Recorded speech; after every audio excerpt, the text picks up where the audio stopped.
Hey everyone, if you want to make your own podcast but you don't know where to begin, Spotify for Podcasters makes it super easy. They've got everything in one place, it's totally free, and you can make money while doing it.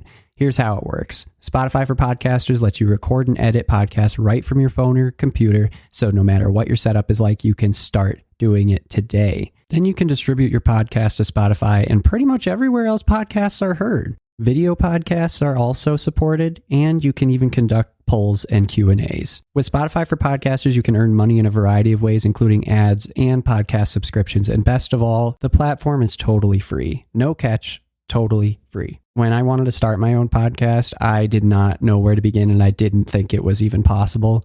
And Spotify for Podcasters made it happen. They made it easy, they made it quick, and I am doing something that I love. What more can I ask for? So if you're interested in starting your own show, you can do it, and I highly recommend you give this a try. Download the Spotify for Podcasters app or go to www.spotify.com/podcasters to get started.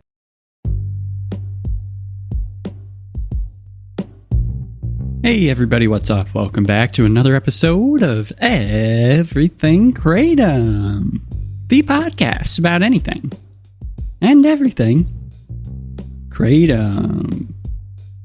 Great to have you with us on this Monday morning. Hoping everything is getting off to a great start for you this week.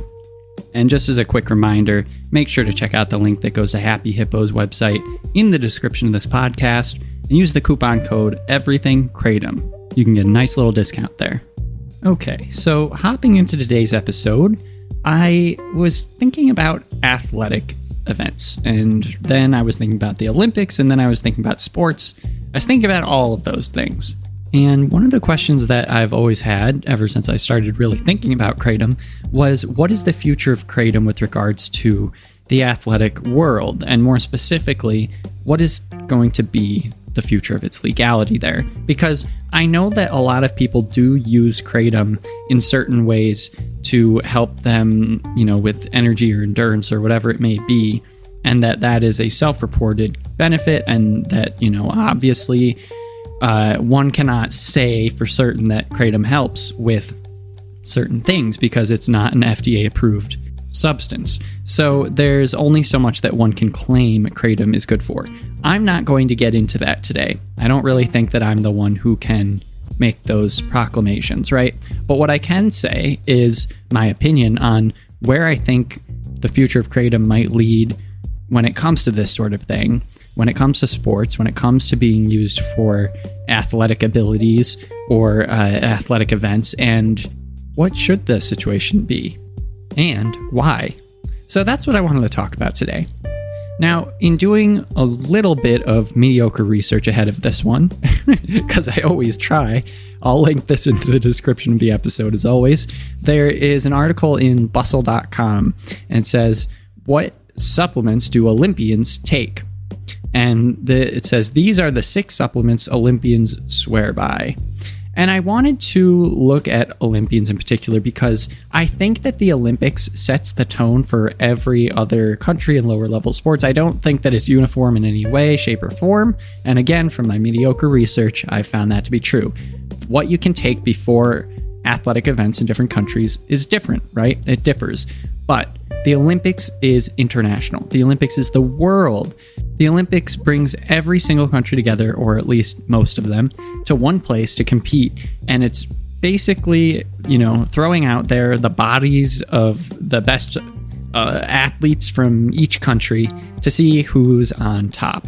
And in that way, they had to create regulations and guidelines in terms of what people can take ahead of the Olympics, because you don't want anyone to have an unfair advantage.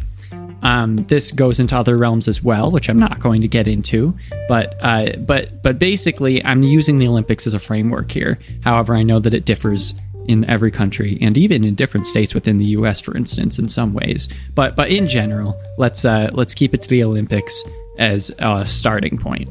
So first off, I wanted to know, what can people in the Olympics take, and what are the popular things that they do take ahead of Olympic events?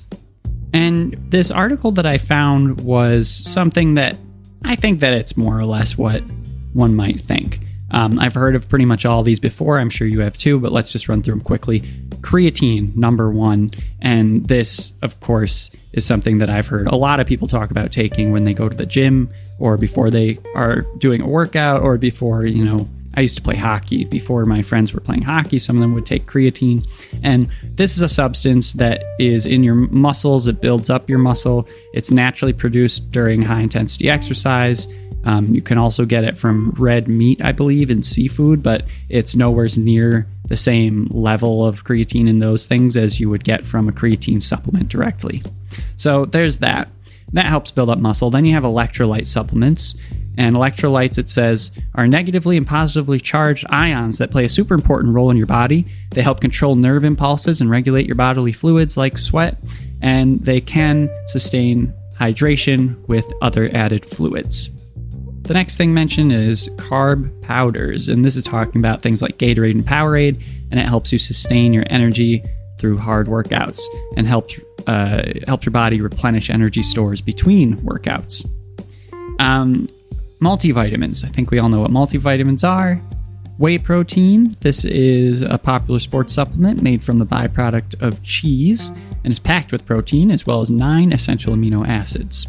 And then the last one it mentions is omega-3 fish oil supplements. And that's one that I think everyone's heard of as well.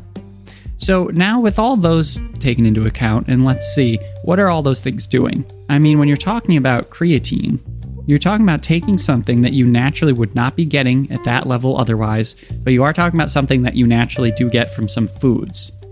And I think that's one of the first things I think about when I'm thinking about should kratom be allowed, ahead of any sort of sports thing like the Olympics. It's like one of the arguments that I've heard for people saying something shouldn't be used before an athletic event is that it gives you an unfair advantage. But I can think of ways that you could gain an advantage. I don't know how unfair it is. Like if you're getting creatine naturally from your foods, then that's something that naturally you could get from food. Like anyone could get from food, which means it's not really an advantage. Taking the supplement, maybe that's increasing the amount of that thing that you're getting that you wouldn't have otherwise, but it's still something that you would normally be getting. And maybe that's something that sets kratom apart from creatine, for instance. However, then you would have to get into prescription medications because Olympians are allowed to have certain prescriptions prescribed to them. They're allowed to have certain medicines that other people wouldn't have if they don't have a certain diagnosis, right? So that's an interesting one too. Now, looking at some of the prescriptions that Olympians can't have, or other medications or banned substances that they can't have, one of those things, beta-2 agonists. These are things that have to do with relaxing smooth muscle constriction and open the airways of your lungs. And a lot of people take these sorts of things for conditions like asthma, which is me included, which means I wouldn't be able to go to the Olympics. No! Guess I'm going to be an average Joe forever, but that's okay. So that's one thing that you can't take. Another thing, you have hormone and metabolic modulators. And so this modifies the effects of hormones in the body or alter the body's metabolism. Then we get into the crux of the matter, in my opinion. And this is like where I'm really going to jump off into kratom afterwards. So when you look at the list of things, other prohibited substances and prohibited methods, one of the things is narcotics. Another one's stimulants, alcohol, cannabinoids. You have anti-inflammatory drugs, beta blockers, which block the effects of epinephrine, and other substances. So this is where I kind of jump off into kratom, because when you're looking at stimulants, narcotics, alcohol, cannabinoids, these are all things that people have used to describe the effects of kratom. Now, I'm not saying that kratom are those things, of course, I'm not, but I think that most anyone would agree that kratom has this ability to stimulate oneself in certain ways and also be more sedating in another way. And I think that's how most articles start when they're describing kratom. You know, they'll say in higher servings, kratom can be more sedating. In lower servings, kratom can be more stimulating. So if something can stimulate, for instance, does that mean that it is going to give one an unfair advantage in sports? Not necessarily, but even if it did, I think that it's not really relevant. Here's why.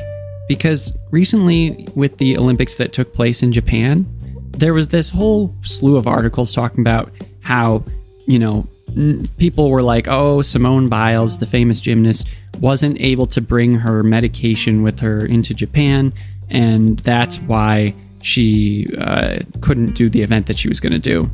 And that ended up being false. And the medication that someone was mentioning was ADHD related. And it was, I'm not quite sure if it was Ritalin or Adderall, but it was one of the two. And in Japan, both of those substances, or anything treating ADHD in that way, those are illegal, and you're not allowed to have those even if you have ADHD in Japan. However, it turns out that if you were in the Olympics in Japan, you were allowed to apply for an exemption, and it would allow you, even under the World Anti-Doping Code, that you were allowed to bring Adderall, in other words, amphetamines, into Japan for your own medical treatment. So that's really crazy to me. If you can take, for therapeutic use exemption, Adderall into a country where they don't even allow people to have Adderall, and you're allowed to use it with this exemption, and you're in the Olympics, I think that in and of itself kind of blows any argument out of the water when it comes to if Kratom should be allowed or not. Because, I'm sorry, I've taken Adderall a couple times before, and it's insane to think that it wouldn't give you some sort of an advantage if you're going to the Olympics. Like, the time that I took Adderall, I had so much energy, it was absurd. I probably could have, cleaned the entire dorm building that I was in. Of course, I was in college, and done all my homework and studied for the test and solved, the end of pi by morning. I mean, there's no way that Adderall doesn't give someone an advantage in the Olympics. If you're allowed to have that in the Olympics, how on earth would you not be allowed to have Kratom? I think that kind of blows it out of the water. Now, do I think that that's fair? I don't honestly think that's okay.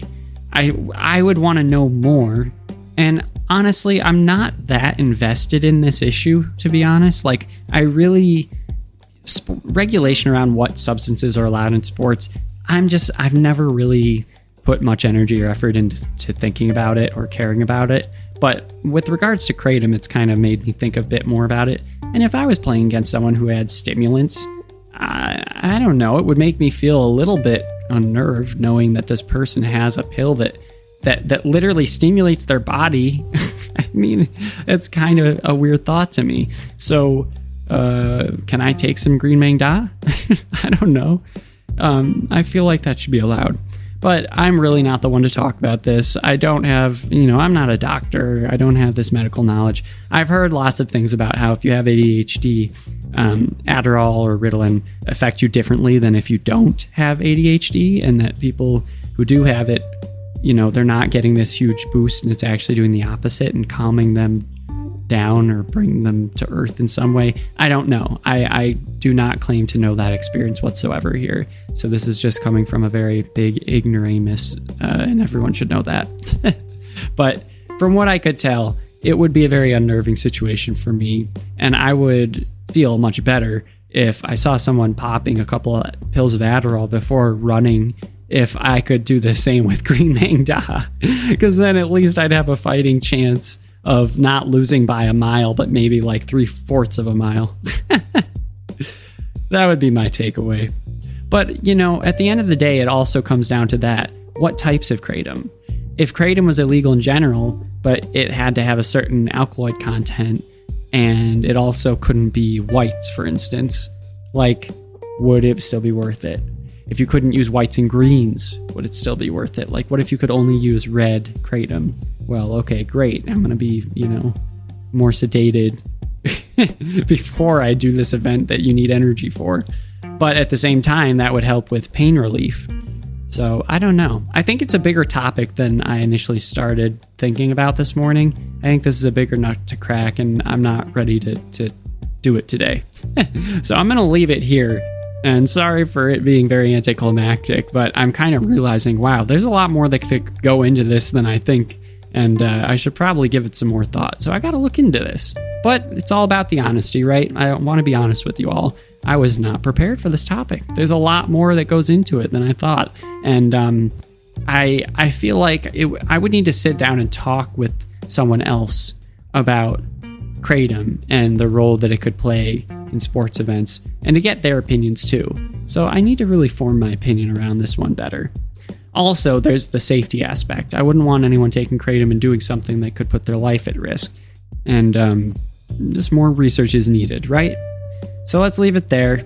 Be back tomorrow with maybe a more fully formed idea than this one today, but sometimes I just gotta talk through things. So I appreciate you all listening.